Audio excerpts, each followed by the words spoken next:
हर खबर सबसे पहले सिर्फ लाइव टुडे पर सब्सक्राइब करें और नमस्कार, आप देख रहे हैं live today news. Uttar Pradesh के सीतापुर जनपद के अंतर्गत महोली तहसील के ग्राम चमखर में क्षेत्र का सुप्रसिद्ध 75वां मां सती जय देवी का साप्ताहिक मेला का आयोजन रविवार से शुरू हो गया है। संयोजक डॉक्टर प्रेम शंकर गुप्ता ने जानकारी देते हुए बताया कि 7 जनवरी को प्रातः 9 बजे से अखंड रामायण का पाठ का आयोजन किया जाएगा। 9 व 10 जनवरी को गायत्री यज्ञ किया जाएगा। 11 से 14 जनवरी को सांस्कृतिक कार्यक्रम किए जाएंगे। 15 जनवरी को मेला का समापन किया जाएगा। ये धार्मिक मेला सभी के सहभागिता से अपेक्षित है। स्थायी सुख शांति की स्थापना एवं चरित्र के सगुणों में सर्वाधिक विकास हेतु सती स्थल पर मेले का आयोजन किया जाता है। इसमें हर वर्ष 11 जनपदों से दुकानदार दुकान लेकर आते हैं, झूले वाले झूले लेकर आते हैं तथा अनेक श्रद्धालुओं का आना जाना लगा रहता है। यह मेला क्षेत्र की महिलाओं के लिए मनौती मानने के लिए प्रसिद्ध है। मान्यता है कि यह मां सती से सुहागिन महिलाएं अचल हिवत मांगने आती हैं। उनका विश्वास है कि माता रानी के दरबार में आने वाली महिलाएं सदैव सुहागिन रहेगी हैं। इस मेले में माता सती का क्या चमत्कार है, आइए मेला देखते हुए इस बारे में मां सती जय देवी के परिवारजनों से उनके इतिहास के बारे में बातचीत करते हैं फारूक अंसारी के साथ।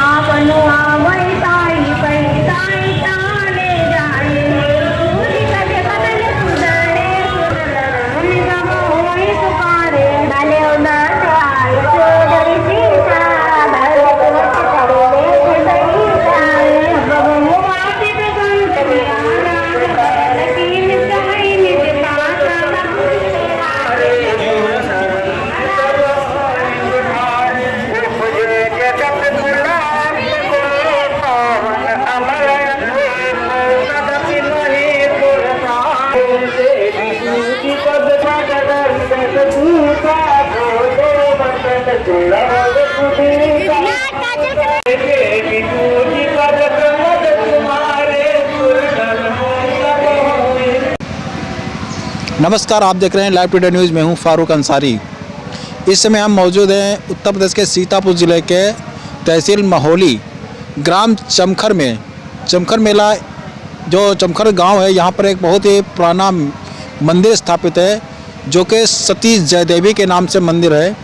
ये बहुत ही पुराना मंदिर है। यहाँ पर मेला अभी आपने देखा होगा कि मेला का प्रोग्राम चल रहा था। मेले में हम लोग आए हुए हैं और सती प्रथा जो एक समाज सुधारक थे राजा राम मोहन राय, जिनके द्वारा ये सती प्रथा का अंत कर दिया गया है। सती प्रथा समाप्त कर दी गई।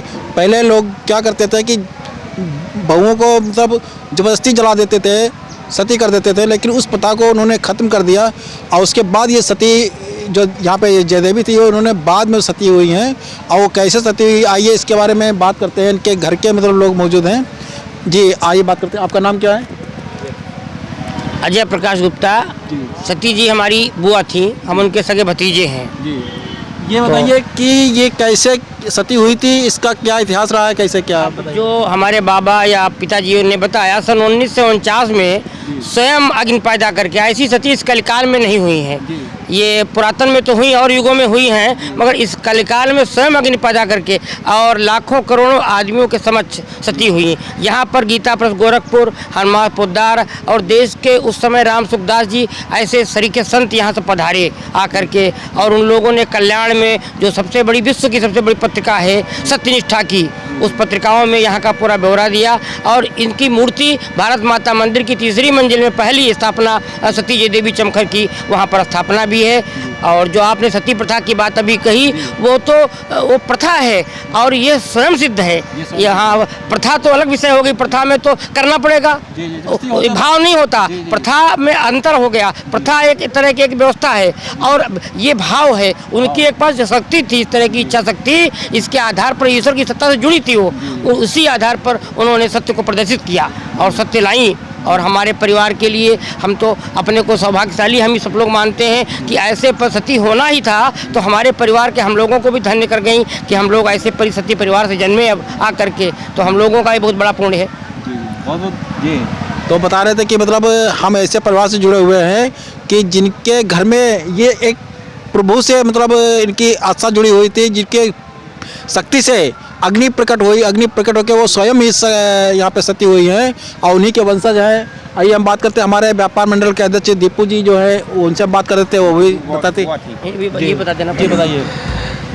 मेरा नाम महेश कुमार गुप्ता दीपू, और जो कुछ भी आज हमारे परिवार का यश सम्मान समाज में जो भी प्रतिष्ठा बनी हुई है, ये हमारी सगी बुआ जी हैं जो सती हुई थी, और इन्हीं के आशीर्वाद से हमारा परिवार चल रहा है। और यहाँ पे जितने भी श्रद्धालु हैं, सबसे बड़ी बात तो आपको बताना, ये अभी हमारे बड़े भाई भूल गए कि यहाँ पे मेले में हम लोग कोई प्रचार प्रसार नहीं करते हैं, उसके बावजूद यहाँ श्रद्धालु लोग आकर लाखों लोग पूरे मेले का आयोजन का लाभ उठाते हैं और स्वतः अपने लोग आते हैं।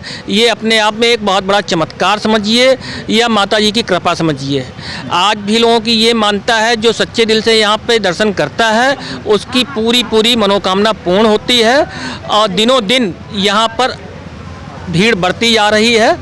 और इस मंदिर की स्थापना कब हुई थी? ये सन 1949 में ये सती हुई थी।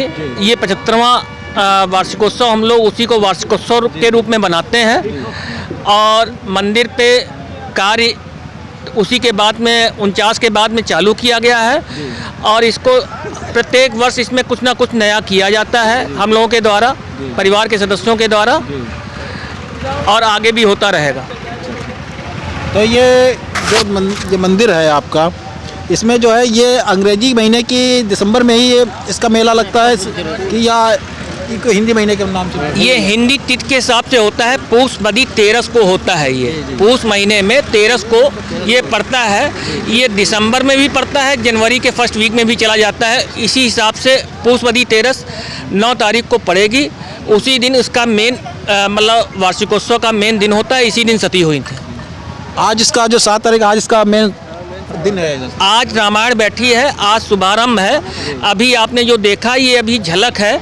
आपको 13 के और 13 के बाद के दिनों में यहाँ पे इतनी संख्या होती है कि आपको रोड से यहाँ तक आने में 2-2 घंटे का इंतज़ार करना पड़ता है, इतनी भीड़ चलती है यहाँ पर। क्या क्या व्यवस्था की गई इस बार मेले में? मैं प्रशासन और शासन दोनों को धन्यवाद देना चाहता हूं। उनकी तरफ से जो हमको सुविधाएं मिलनी चाहिए, सुविधाएं का मतलब है पुलिस विभाग पूरी तरीके से मुस्तैद है, पर्याप्त सुरक्षा व्यवस्था है, और प्रशासन भी हमारा अगर कोई बात कहते हैं तो उस पूरा ध्यान रखता है। ये तो आप इसके सती के बारे में आप जान रहे थे। मेला ये हमारे महेश गुप्ता जी जो थे और उनके भाई जी। और आइए डॉक्टर साहब जो हमारे हैं, जिनकी बहन थी जो अभी सती हुई, आइए डॉक्टर साहब से बात करते हैं, और उसमें ये मौजूद भी थे। और आइए उनसे बात करते हैं कि कैसे चमत्कार हुआ था, कैसे सती हुई थी। नमस्कार डॉक्टर साहब, आप बताइए, आपकी जो बहन सती हुई थी कैसे चमत्कार किया था, कैसे क्या हुआ था? आपके सामने ही सब घटना घटी हुई है, बताइए। असल में उनके पति खत्म हो गए थे। क्या नाम था उनके पति का? श्री राधेश्याम गुप्ता। जी जी, अच्छा। वो खत्म हो गए थे, तो उन्होंने घर में कह दिया तो कोई रोएगा नहीं, और रामायण पढ़ती रही। जब सुबह टाइम हुआ तब उन्होंने अपने घर वालों से कहा कि हमारे घर मतलब मोहल्ली हमारे घर खबर कर दो और पुलिस स्टेशन खबर कर दो, जिससे हम सती हो जाएंगे। कोई जिसमें कोई पुलिस बाद में कोई एक्शन न ले। प्रशासन को इस बात पे कोई एक्शन लिया था क्या? हाँ। प्रशासन इस बात का कोई एक्शन लिया था इस पर पहले? प्रशासन कोई एक्शन लिया था उस टाइम पर? प्रशासन ने कुछ दखलंदाजी की थी? नहीं, कुछ नहीं। बस पहले रामायण वगैरह पढ़ते रहे, रामायण गीता पढ़ते हैं। नहीं, रोक नहीं लगाई थी। सत्य प्रथा का समाप्त हो गया है तो उसमें रोक नहीं लगाई थी प्रशासन ने? सुनाई कम देता है सुनना। अच्छा, नहीं ठीक है, ओके। तो उसमें जो है प्रशासन भी इस मुस्तैद रहा होगा। प्रशासन ने इस पर रोक तो नहीं आया। यहाँ के जो एसडीएम और पुलिस के इंस्पेक्टर थे, कोई क्या नाम था उनका, कोई सतगुर दरोगा यहाँ इंचार्ज थे, तो वो आए और उन्होंने कहा कि अग्नि तो नहीं देने देंगे। तो उन्होंने कहा अग्नि नहीं चाहिए हमको आपका आशीर्वाद चाहिए।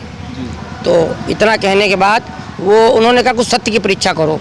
तो सती अनुसुईया के जीवन में एक घटना आई थी, वो हाथ पर काजल वाली बात थी। तो उन्होंने कहा कि अगर कर दोगे, सतगुरु जी ने कहा, तो हम तो सतगुरु दरोगा जी ने कहा कि इस तरह का कोई प्रमाण दीजिए। तो उन्होंने एक इतना बड़ा दीपक था, करीब करीब पूरा समझ लीजिए इतना बड़ा दीपक था, अंदाजा करीब करीब बड़े साइज का मान लीजिए, उसमें पूरा घी भरा गया और बत्ती रखी गई। 10 मिनट तक वो उसके ऊपर हाथ रखे रहीं और पूरा काजल यहाँ तक बन गया। उसके बाद हटाया तो कहीं निशान नहीं था जले का। तभी से ये सब इस तरह का सत्य मालूम हो गया। फिर तो उसके बाद में उन्होंने थोड़ा सा जब चिता पे बैठी फूफा जी को लेके, और उसके बाद में लोगों ने आपत्ति की कि इसमें पुलिस वालों ने आपत्ति की कि ये जो है अग्नि नहीं दी जाएगी। तो उन्होंने कहा कि हाँ, हमको अग्नि नहीं। उन्होंने सूर्य भगवान की प्रार्थना की और सबसे कहा कि कोई लोग रोएगा नहीं, और उन्होंने सूर्य भगवान की प्रार्थना की और अग्नि अपने आप प्रज्वलित हुई। और ये चमत्कार भी था। चश्मदीदा बहुत लोग अभी भी हैं। हमारे पिताजी भी इस समय मौजूद हैं। अभी डॉक्टर साहब जो हमारे चाचा जी हैं उन्होंने भी बताया, वो भी मौजूद हैं। लेकिन अवस्था होने की वजह से उनको थोड़ा सा अभी समझने में और बताने में थोड़ी अवस्था के वजह से पूरी बात नहीं बता पाए। लेकिन जो इनका साहित्य है उसमें सारी चीज़ें लिखी हैं, और समय की घटना के समय के लोग भी बहुत लोग अभी मौजूद हैं। इनका मायका महोली था, इनकी ससुराल कहाँ थी? ये चमखर गांव है, उसी का जहाँ पे ये मंदिर बना हुआ है, इसी गांव में इनकी ससुराल थी। और जिस समय फूफा जी ख़त्म हुए, ये अपने मैके में थी। मैके से ये यहाँ पे जब सूचना गई, क्योंकि उस समय संचार व्यवस्था की व्यवस्थाएं उस समय बहुत कमज़ोर थी, अब तो बहुत परिवर्तन हो गया है। लेकिन जब सूचना पहुँची तो ये यहाँ पे आई और सबको, किसी को रोने नहीं दिया। और सूर्य भगवान की बहुत पूजा करती थी, और घर में भी उसी पूजा पाठ करके सारे उन्होंने वो किए। और उसके बाद में यहाँ पे आके उन्होंने तो अभी आप सुन रहे थे उन्होंने उनकी पूरी इतिहास के बारे में, और कैसे वो सती हुई है और कैसी उनकी पूजा आस्था थी। कैसा आज के युग में, कलयुग में ऐसा तो चमत्कार देखने आपको नहीं मिलेगा जैसा चमत्कार वो चमत्कार करके गई है यहाँ पर। और आज उसी का जो मेला लगा हुआ है उसी के नाम से मशहूर है ये। और चमखर के नाम से नहीं मशहूर है, सती जयदेवी के स्थान के नाम से मशहूर है। उसी को नाम सुन के हम लोग यहाँ पर आ जाए थे, और उनके वंशज जो हैं वो यहाँ पर मिल गए हैं। और उनके परिवार के जो ससुराल के पक्ष के लोग यहाँ पे आते हैं? नहीं आते? नहीं, ये जैसा बताते हैं हमारे बुजुर्ग लोग कि सती इतिहास का ऐसा रहता है कि एक पक्ष रहता है, उनके वंश के कोई लोग धीरे धीरे, मतलब कोई नहीं है।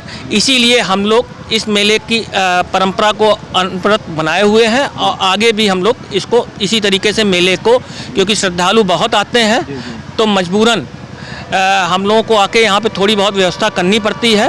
अपना समय भी पूरा देते हैं, और आगे भी इसको इस तरीके से सुंदर इसको बनाया जाएगा। तो बहुत बहुत धन्यवाद आपसे बात करने के लिए। तो आपने सुन लिया इसका इतिहास और कैसे सती हुई थी, कैसे इस तरीके का आप आज भी चला रहा, दिन पर दिन निरंतर बढ़ते ही रहेगा ये। और आज हम भी इसकी कवरेज करने आए थे यहाँ पर, और आपकी पूरी बात कराई है, पूरी जानकारी दी है। इसके बारे में आपके क्या राय है हमें कमेंट बॉक्स में अवश्य बताएं। आप देख रहे थे लाइव टुडे न्यूज़, मैं हूं फारूक अंसारी जी। पाएं हर खबर सबसे पहले सिर्फ लाइव टुडे पर।